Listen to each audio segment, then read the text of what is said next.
कंगना जी आप आगे बढ़ो, हम तुम्हारे साथ हैं। भारतीय जनता पार्टी जिंदाबाद। मोदी जी को जय श्री राम, जय श्री राम, जय श्री राम, नड्डा जी को जय श्री राम, जय श्री राम, जय श्री राम।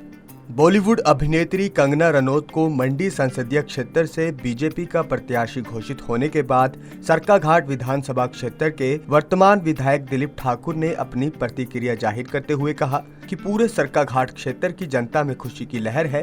पहली बार सरकाघाट क्षेत्र को लोकसभा प्रत्याशी के रूप में ये मौका मिला है और उनका सांसद बनना निश्चित है। साथ ही उन्होंने कांग्रेस पर चुटकी लेते हुए कहा कि कांग्रेस के पास प्रत्याशी ही नहीं है। सांसद प्रतिभा सिंह चुनाव लड़ने से इनकार कर रही हैं।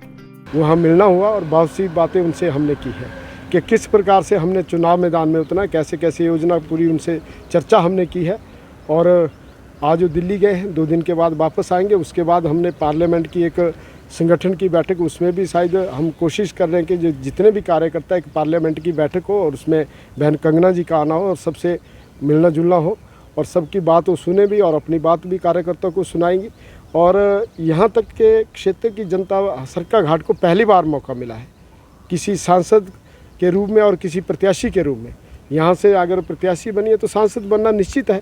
तो सरकाघाट के लिए पहला मौका मिला है और इसके लिए मैं केंद्रीय नेतृत्व का और प्रदेश नेतृत्व का धन्यवाद करना चाहता हूँ। और जिस प्रकार की आपने कहा है कि बहन कंगना जी सबसे मिलती हैं, आपने देखा होगा कल होली के टाइम में सब बहनों से, माताएं थी, बहनें थी, हमारे नौजवान मित्र थे, हमारे बुजुर्ग थे, सबके साथ रंग भी लगाया, होली भी खेली।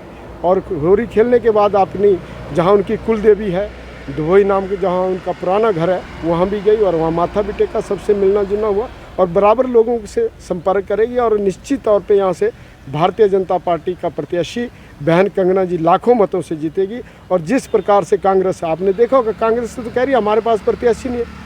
कभी यहाँ की जो प्रत्याशी रही है, सांसद रही है, कहती मैं चुनाव नहीं लड़ूंगी। तो इस प्रकार की अनेकों बातें उन्होंने कही है। पर मैं आपको निश्चित तौर पे कहना चाहता हूँ कि यहाँ भारतीय जनता पार्टी का प्रत्याशी यहाँ से जीत के जाएगा और निश्चित तौर पे कार्यकर्ताओं का मनोबल बढ़ा है।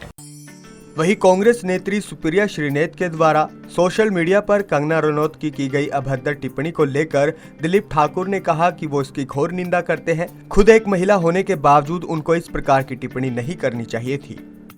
मैं तो जिस बहन ने ऐसी टिप्पणी की है, सुप्रिया ने जो ऐसी टिप्पणी की है, मैं उसकी घोर निंदा करता हूँ। और सबसे बड़ी बात है कि एक महिला होने के नाते उनको इस प्रकार की किसी बहन पे इस प्रकार की टिप्पणी करनी नहीं चाहिए थी। फिर भी अगर ऐसी, हम इसकी घोर निंदा करते हैं। और इसमें हमने कहा कि अगर इस प्रकार से उन्होंने माफ़ी नहीं मांगी और कांग्रेस पार्टी के नेताओं ने माफ़ी नहीं मांगी तो उसका फिर हम यहाँ के क्षेत्र के लोग फिर हम तय करेंगे, संगठन तय करेगा किस प्रकार से फिर हम यहाँ से कोई प्रदर्शन भी करेंगे। जो करने की बातें होंगी करेंगे, क्योंकि इस प्रकार की टिप्पणी की हम घोर निंदा करते हैं। ऐसी टिप्पणी नहीं करनी चाहिए। वही विधायक दिलीप ठाकुर ने कहा कि कांग्रेस नेत्री को ऐसी अभद्र टिप्पणी करने पर कंगना रनौत से माफी मांगनी चाहिए। अगर सुप्रिया श्रीनेत और कांग्रेस के नेताओं ने माफी नहीं मांगी तो बीजेपी उनके खिलाफ प्रदर्शन की रणनीति तैयार करेगी। पंजाब केसरी टीवी के लिए मंडी से सीमा शर्मा की रिपोर्ट।